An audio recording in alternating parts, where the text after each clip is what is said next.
یقیناً بڑے گناہوں میں سے، کبیرہ گناہوں میں سے اکبر بڑا گناہ یہ ہے کہ کوئی شخص اپنے والدین پہ لعنت کرے۔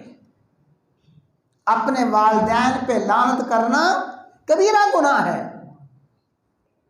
اور دوسری حدیث میں الفاظ یہ ہیں، ان من اکبر الکبائر ان یشتم الرجل ابویہ، کبیرہ گناہ یہ ہے کہ کوئی شخص اپنے والدین کو گالی دے۔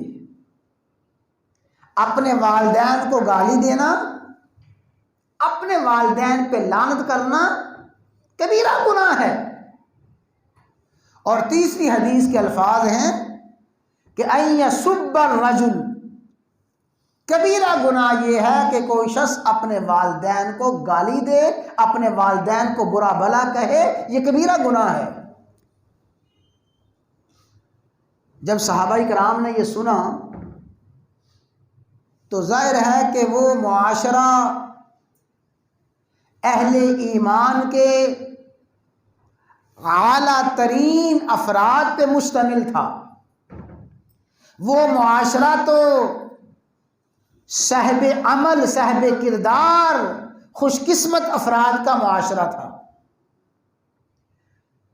تو صحابہ کرام حیران ہو کے کہتے ہیں، یا رسول اللہ وَكَيْفَ يَلْعَنُ الرَّجُلُ أَبَوَيْهِ، کوئی شخص اپنے والدین پہ کیسے لعنت کر سکتا ہے؟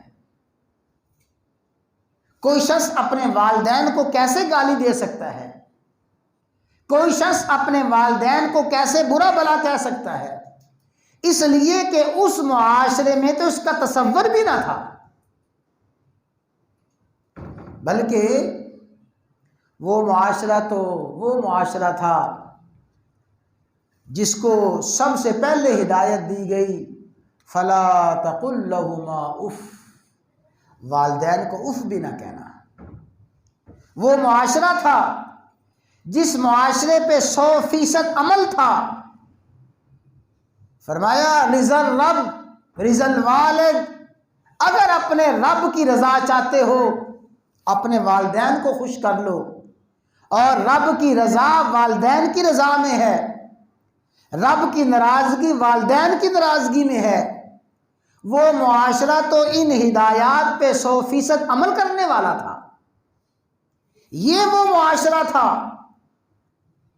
ایک شخص اجازت طلب کرتے ہیں، یا رسول اللہ انی ارید الجہاد، جہاد پہ جانا چاہتا ہوں، اجازت دیجئے جہاد پہ چلا جاؤں؟ فرمایا امک حیہ، تیری ماں زندہ ہے؟ عرض کی آقا ماں تو زندہ ہے۔ فرمایا الزم رجلہا، جا کے ماں کے پاؤں کے ساتھ چمٹ جا، فسم الجنہ، اللہ نے جنت وہیں پہ رکھی ہے۔ یہ تو وہ معاشرہ تھا۔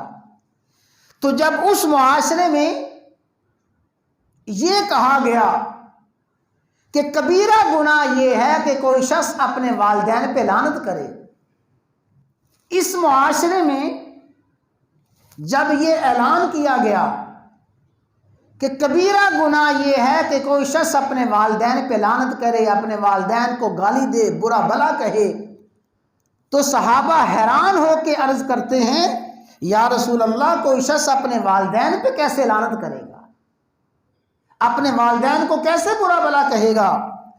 تو فرمایا رسول اللہ صلی اللہ علیہ وسلم نے، یسب الرجل الرجل، ایک شخص کسی دوسرے شخص کے باپ کو گالی دیتا ہے، اس کے باپ کو برا بھلا کہا، اس کے باپ پہ طعن کیا، اس کی ماں پہ طعن کیا، اور جواباً رد عمل کے طور پہ اس کے والدین پہ طعن و تشنیع کی گئی، اس کے والدین پہ الزامات لگائے گئے، اس کے والدین کو برا بھلا کہا گیا، تو یہ شخص جس نے ابتدا کی ہے کسی کے والد، کسی کی ماں پہ طعن اور تشنیع کی، اور جواباً اس کو یہی عمل کا سامنا کرنا پڑا ہے، ایسا شخص خود اپنے والدین کو گالی دے رہا۔